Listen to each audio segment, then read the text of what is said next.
Le capitaine Cradock, premier titre Une bombe sur Monte-Carlo, un film de 1931 de Hans Schwarz et Max de Vaucorbeil, avec dans les rôles principaux Kate de Nagy, Alice Tissot, Jean Murat, Cy Noël. Le sujet, le capitaine Cradock, c'est-à-dire Jean Murat, promène à son bord une passagère mystérieuse, qu'il apprend plus tard être la souveraine de son pays. Il s'agit de Kate de Nagy. Il joue à la roulette et perd l'argent que la reine lui a confié. Jean Murat menace de bombarder Monte-Carlo si on ne lui rembourse pas ses pertes.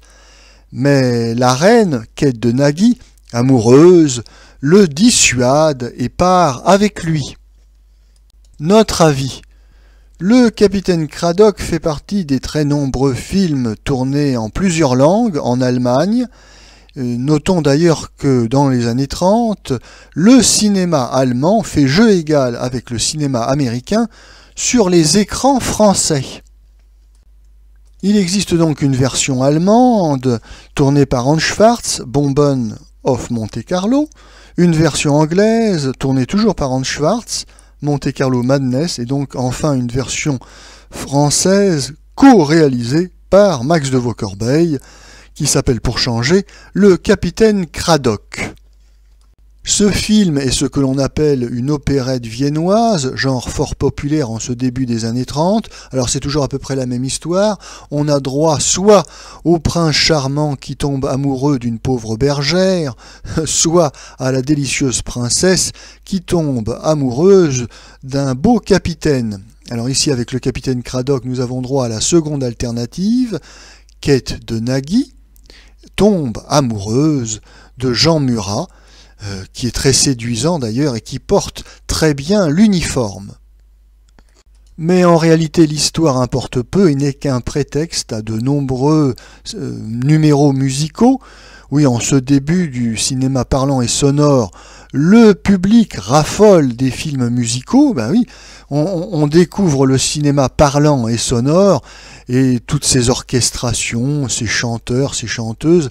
Eh bien, évidemment, ça a l'attrait de la nouveauté et ça connaît un très vif succès. D'ailleurs, ce film, Le capitaine Cradock, connaîtra un gros succès populaire et commercial, ce qui permettra d'ailleurs à Kate de Nagy d'être connue en France et pays d'ailleurs où elle fera une partie de sa carrière. Oui, le film marche bien et une de ses chansons connaîtra un grand succès pendant au moins une cinquantaine d'années. Il s'agit de la chanson « Les gars de la marine ». Autre succès indirect du film, eh bien c'est son titre, Le capitaine Cradock.